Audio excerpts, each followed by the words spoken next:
Ingat ya, kita ini hidup semua, tidak ada satupun di antara kita yang tidak diberikan ujian oleh Allah Subhanahu wa taala.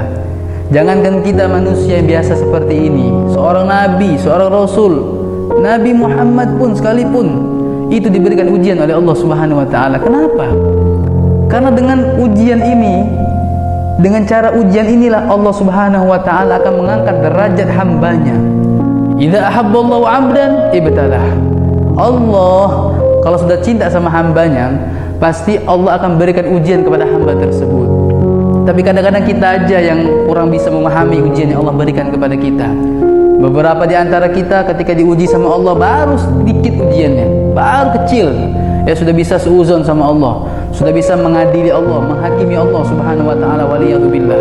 Padahal kalau kita pahami, ujian itu adalah surat dari Allah Subhanahu wa taala kepada hambanya. Allah mungkin rindu kepada hambanya.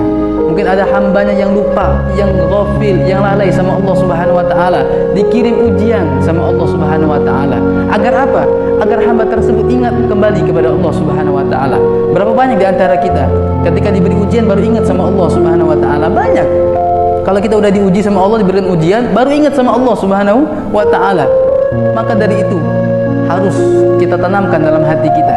Ketika diuji sama Allah, tanamkan kesabaran, husnuzon sama Allah Subhanahu wa taala. Jangan pernah merasa pede, merasa kuat dengan kekuatan yang ada pada diri kita. Jangan selalu merasa diri kita hebat, kita bisa ini, bisa itu. Tidak, semuanya dari Allah Subhanahu wa taala. Kita bisa melewati semua rintangan kehidupan itu karena kekuatan dari Allah Subhanahu wa taala. Semua ya, kita ini pernah merasakan kesedihan, semua pernah menangis. Tapi kalau kita belajar bagaimana sih mereka para salafus soleh, orang-orang yang dekat sama Allah, mereka para anbiya, nangis mereka itu air matanya luar biasa. Air mata mereka itu adalah air mata yang berkualitas. Beda sama kita.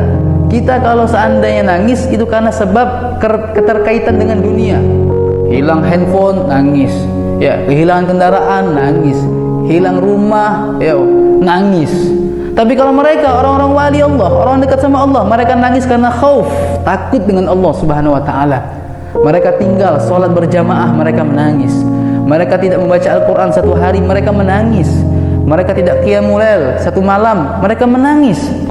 Tangisan mereka adalah air mata yang berkualitas.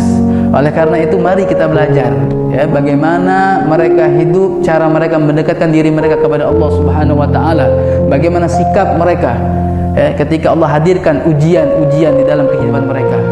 Pertama harus sabar, meminta doa kepada Allah Subhanahu wa taala, karena yakinlah setiap kesulitan ya dalam hidup ini pasti Allah akan janjikan kemudahan setelahnya. Selalu minta pertolongan kepada Allah, berdoa kepada Allah Subhanahu wa taala. La haula wala quwata illa billah. Tidak ada yang mampu memberikan kekuatan, daya dan upaya kecuali hanya Allah Subhanahu wa taala.